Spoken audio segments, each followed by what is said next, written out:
नमस्कार, मैं हूँ आंचल सिंह।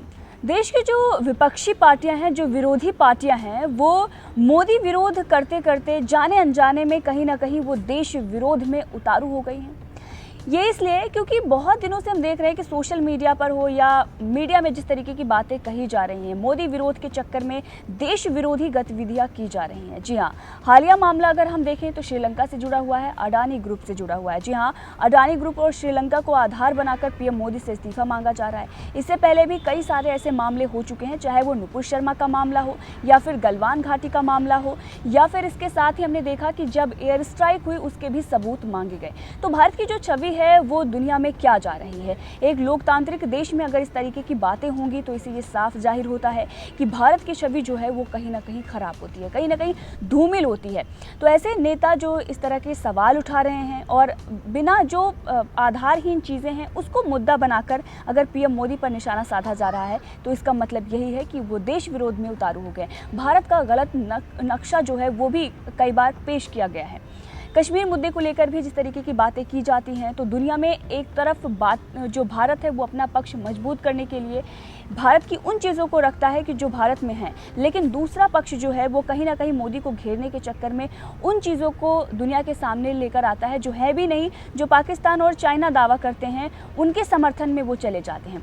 तो ऐसे नेताओं पर बात करेंगे और हालिया मामला जो हुआ है सबसे पहले हम उसकी बात कर लेते हैं। दरअसल मामला कुछ ऐसा है कि जो हमारा पड़ोसी मुल्क है श्रीलंका, उसी से जुड़ा हुआ है। 3 दिन पहले ही श्रीलंका के सिलोन इलेक्ट्रिसिटी बोर्ड के अध्यक्ष ने संसदीय समिति के सामने ये बयान दिया था कि पीएम मोदी ने अडानी ग्रुप को एक बिजली परियोजना दिलाने के लिए राष्ट्रपति गोटाबाया राजपक्षे पर दबाव बनाया था। जी हाँ, ये बयान उन्होंने दिया और उसके बाद इस बयान को लेकर तो विरोधी से इस्तीफा मांगा और तमाम तरह की चीज़ें पोस्ट की गई सोशल मीडिया पर। लेकिन आपको बता दें कि इन बातों में कोई आधार नहीं था और यहाँ तक कि जो श्रीलंका के राष्ट्रपति हैं उनको भी सामने आकर इस पर सफाई देनी पड़ी। उन्होंने इसमें कहा कि इस बातों में कोई आधार नहीं है, आकर उन्होंने खुद इन चीज़ों को बता दिया। लेकिन उसके बाद भी जब ये सब पूरा मामला ख़त्म हो गया उसके बाद भी पीएम मोदी पर सवाल उठाए जा रहे हैं। पीएम मोदी को लेकर तरह तरह के मीम्स बनाए जा रहे हैं, तरह तरह के सवाल खड़े किए जा रहे हैं और इससे ये साफ पता चल रहा है कि भारत की जो पूरी दुनिया में एक भारत का जो रुतबा है उसको कम आंकने की कोशिश की जा रही है। और ये जो विरोधी पार्टियाँ जो कुछ भी ये भारत के बारे में लिख रही हैं, जो भी बिना तथ्यों की बात कर रही हैं, इससे भारत को ही नुकसान हो रहा है।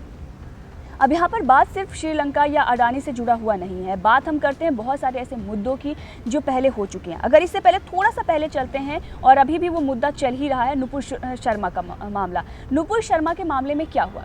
बात है हमारे देश की जो डिबेट्स चल रही थी ज्ञानवापी मुद्दे को लेकर और उसमें अगर किसी ने कुछ बयान दिया तो उसको किस तरीके से मुद्दा बनाया गया। इससे पहले शिवलिंग को लेकर बहुत तरीके के मजाक बनाए गए, लेकिन किसी ने भी उसको लेकर या किसी भी प्रकार की आपत्ति या जो आपत्ति जताई गई, एफआईआर दर्ज कराई गई, उस पर कानूनी कार्रवाई हुई। लेकिन इस तरीके से एक मुद्दा बनाकर उसे पूरी दुनिया में पेश करना, ऐसा नहीं हुआ। लेकिन विरोधी पार्टियों ने इसको खूब फैलाया।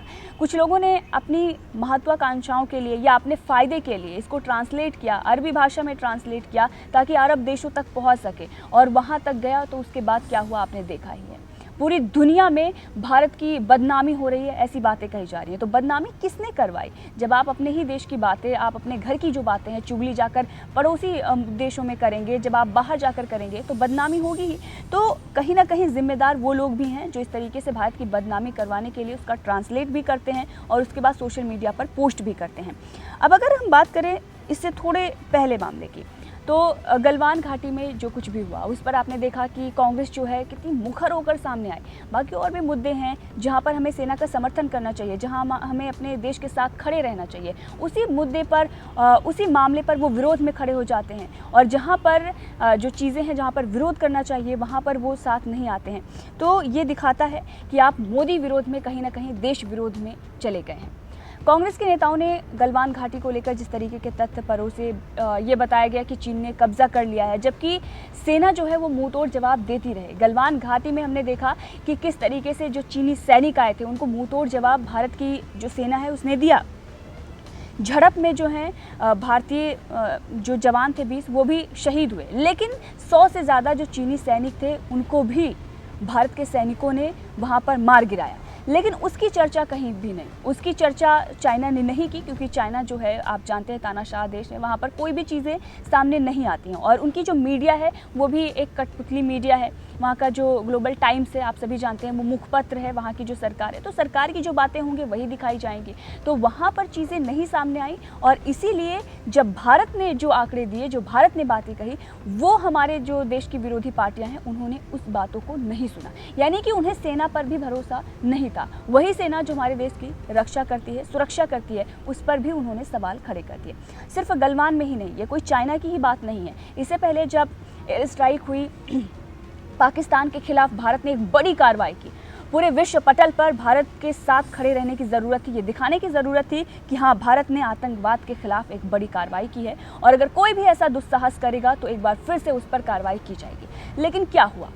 हमारे देश की बहुत सारी ऐसी पार्टियां, सिर्फ कांग्रेस की बात नहीं है, बहुत सारी ऐसी पार्टियां, आम आदमी पार्टी से लेकर तमाम पार्टियों ने सवाल खड़े कर दिए और ये कहा कि आप सबूत दीजिए। मतलब सेना से सबूत उन्होंने मांग लिया, उस सेना से जो बिना किसी अगर आप कोई किसी भी पंथ, समुदाय या वर्ग को बिना किसी भेदभाव के देश की रक्षा सुरक्षा करती है। केरल से लेकर असम तक और जम्मू कश्मीर तक जो जनता के हित के लिए काम करती है, कोई भी विपदा आपदा हो वो लगातार जनता के लिए उतर जाती है, बिना किसी सोचे समझे जो भी उसे ऑर्डर मिलते हैं वो करती है। उस सेना पर उन्होंने सवाल खड़े कर दिए, जो सेना सियाचिन में इतनी ठंड में, इतनी बर्फबारी में खड़ी होकर हमारे देश की सुरक्षा करती है।